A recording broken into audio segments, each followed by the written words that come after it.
suara pujian, ku agungkan namamu, ku beri kemuliaan dan hormat. Ku angkat suara pujian, ku agungkan namamu, sebab kau besar, perbuatan ajaib, tiada seperti Engkau, tiada seperti Engkau, sebab kau besar, perbuatan ajaib, tiada seperti Engkau, tiada seperti Engkau. Kami membaca Tuhan beberapa ayat firman Tuhan untuk meneguhkan menjadi fondasi, menjadi dasar dari upacara Tuhan pembaptisan di sore hari ini di dalam nama Tuhan Yesus Kristus.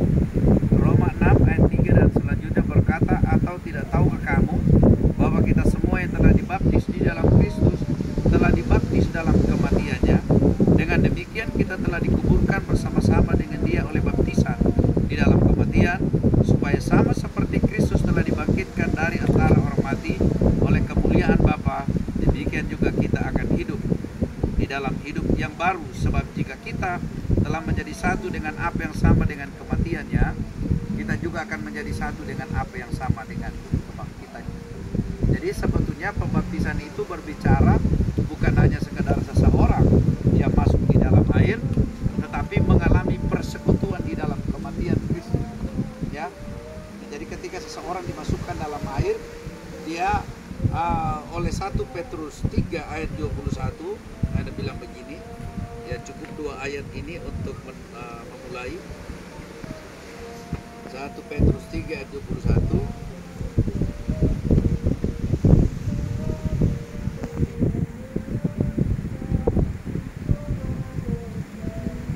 Juga kamu sekarang diselamatkan oleh kiasan, yaitu baptisan. Maksudnya bukan untuk membersihkan kenajisan jasmani, melainkan untuk memohonkan hati nurani yang baik kepada Allah oleh kebangkitan Yesus Kristus. Jadi melakukan pembaptisan itu sebetulnya ada hubungannya dengan keselamatan. Bukan orang bilang nyanda penyelamat, siapa bilang nyanda penyelamat. Baptisan itu penyelamat. Nah, baptisan yang seperti apa? Di dalam Alkitab cuma ada baptisan yang pertama dilakukan oleh Yohanes Pembaptis, yang kedua dibaharui melalui Yesus Kristus, karena memang segala sesuatu digenapi di dalam Kristus Yesus. Nah, jadi memohonkan hati nurani, sebab pada waktu Yohanes Pembaptis mencegah Yesus untuk dibaptis, Yesus bilang biarlah hal itu terjadi untuk menggenapkan seluruh kehendak Allah. Ya, seluruh kehendak Allah. Lukas pasal yang ke-17 ya, mengatakan bahwa ahli Taurat dan orang Farisi menolak kehendak Allah karena tidak mau dibaptis oleh Yohanes. Jadi melakukan pembaptisan intinya adalah kita bersekutu di dalam kematiannya. Di saat kita masuk di dalam air, kita bersekutu di dalam kematian Kristus, sehingga setiap dosa turut dikuburkan bersama-sama. Di waktu kita diangkat, kita juga bersekutu di dalam kebangkitan. Sebetulnya itu oleh kiasan, tetapi itulah memohonkan hati nurani Allah, karena itu dilakukan oleh Yesus. Sehingga setiap orang yang percaya, Yohanes 14 dan 12, yang percaya kepada Aku melakukan pekerjaan yang Yesus lakukan, dia sudah menjadi teladan. Jadi keputusan hari ini untuk mengambil keputusan mengikuti Yesus, bersekutu dalam kematian dan kebangkitan, adalah keputusan yang paling radikal, yang itu yang membuat surga bertempik sorai, bukan karena orang lumpuh berjalan, orang bangkit, orang mati dibangkitkan, tetapi orang dibangkitkan kembali. Jadi ada pesta di surga hari ini karena anak dibangkitkan kembali. Nah, saya kira itu ya menguatkan ini cekam, so siap kam. Oh ya, itu Tuhan. Ya. Mari kita berdoa, ya, nanti Ibu Wakil Gembala berdoa untuk pentahiran. Haleluya.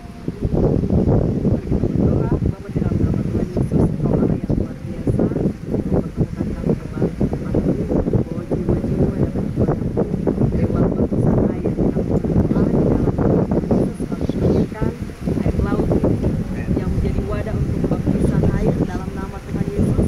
Biar Roh Kudus-Mu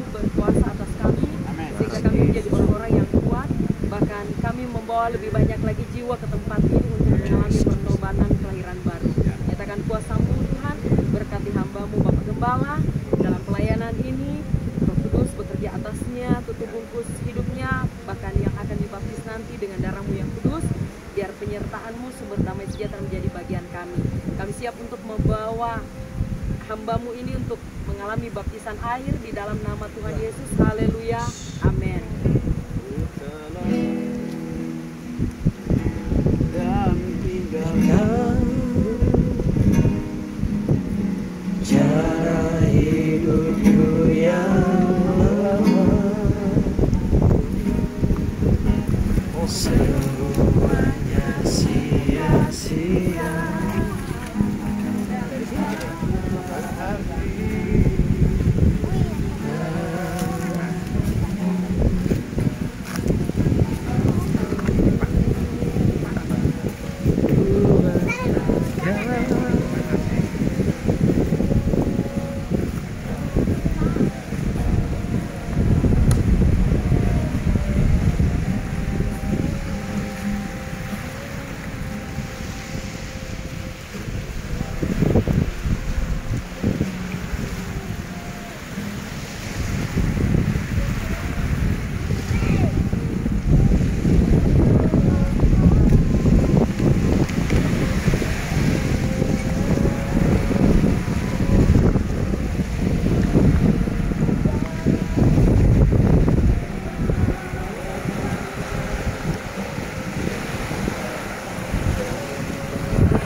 Yang tinggalkan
Amin.